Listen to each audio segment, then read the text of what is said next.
This episode of Unbox Therapy is brought to you by Netflix. What's up, guys? Lou here, and welcome to what is normally the in-review show, but I'm going to use it as an opportunity to do a full-on, opinionated, casual-style review on the latest generation MacBook Pro. This, of course, was recently unboxed on the channel. There you can see it's razor blade thin, incredibly thin and light. And if you haven't seen the unboxing yet, you might want to check it out if you're into beautiful visuals on brand new technology. I'll put a link in the description as well as up in the annotations of this video so you can go and check that out. But this video here is going to serve as a review video and an opinion-driven review. There are a lot of reviews on YouTube and elsewhere that are going to list the specs, show you benchmarks, do comparisons from a technical, mathematical standpoint, and I didn't want to replicate those because those are already very well done. Instead, I want to use this review as an opportunity to offer up my opinion because I get a lot of questions. People say, should I get the MacBook Air? Should I get the MacBook Pro? What's the difference between the new one and the old one? So on and so forth. So I want to break it down in regular language for you guys. For those of you that don't know, I've been a MacBook Pro user. Here's the old one. Looks chubby now. I've been a MacBook Pro user for a long, long time. This is the 2011 model that I've been attached to recently. This does all my work. It's powerful. I did some special things to it, like swap out the optical drive for an SSD while maintaining the storage associated with the regular standard hard drive. So I customized it in a sense. I put 16 gigs of RAM in there. So I did some things to it aftermarket. And that brings me to my first criticism of the new system. While it is thinner, lighter, more powerful, better with a better screen, all that beautiful stuff, it is not user serviceable in any manner. Yes, there are screws on the bottom. You could open it up if you really wanted to, but you're going to void your warranty right away. And on top of that, there's not much you can do once you're in there. You can't go ahead and put in an aftermarket SSD, at least not easily. There will eventually probably be aftermarket stuff that is compatible, but it's going to cost you a fortune. You're not going to be able to put a standard 2.5-inch form factor SSD upgrade in there. The RAM is soldered on now, so you're stuck with what you order. And that means, generally speaking, a bigger investment up front because you're going to want to spec it out to make sure that you're not going to want to do or need to do upgrades in the future. Now, a positive thing here is that they all ship with SSDs. That's what allows them to be so thin and light.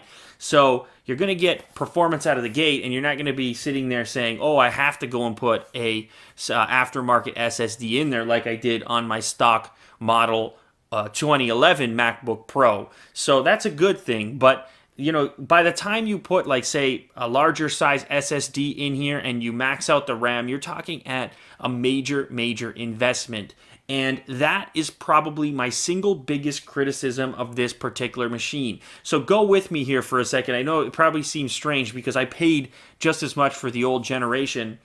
I think a lot is happening in computers, especially since you have so many users nowadays transitioning to mobile devices for a number of their different computing tasks. So a $2,200 computer a year ago or 2 years ago or 3 years ago might have been more justifiable than it is today. I think Apple has a responsibility, along with the improvements that they make to their systems, to also drop the prices to make them more accessible to more people. $2,200 today, for me, it just feels strange to pay for a laptop. It feels like too much, and it's such a popular topic of discussion in the comment section of so many videos of these particular laptops. Yes, they are beautiful, arguably the nicest, best constructed laptops on the market for, you know, people who do what I do, but for $2,200, it just, I don't know why it seems like so much. Like I said before, I paid that for the older generation, but as we move along and we continue to advance in the way that we interact with computers and smartphones, etc., I'm really believing like these things need to become more accessible. Yes, you've got a MacBook Air at a more affordable price point, you know, starting around $1,100, $1,200. So that's an accessible way to sort of jump into a Mac, and I think it's a really good value. And if you watched my MacBook Air review on the latest generation, it got better and it got a lower price point. So that's sort of what I was looking for in this model. They should have dropped the old form factor completely and just made this model here cheaper. Now, everybody knows Apple's margins are significant. They rarely run loss leaders in terms of hardware. They bake in a fairly significant margin. Now, I understand that the Retina technology, which is damn beautiful, by the way, and I'm sure you guys watched my unboxing video and probably really appreciated it. It's a damn beautiful screen, an almost impossible form factor. This is really a beautiful piece of engineering, but I maintain my opinion on this particular system. Obviously, there are going to be people out there that spend their whole day on their computers, and for them, it might be easy to justify that kind of investment. But for the rest of us who sort of compute on a number of different devices, doing something over here, a little something over there, so on and so forth, it's pretty hard to recommend a $2,200 investment in a single piece of kit by today's standards. Like I said, people are computing in a different manner than they ever have before, and that needs to be considered. Now, obviously, these are flying off the shelves. People don't care. People are addicted to Apple products, and there are so many of us that make a living using these products that it's tough to not be compelled to go out and drop another $2,200 on something that earns you your living. That's how we all justify it. But I think we as creative professionals need to start demanding more.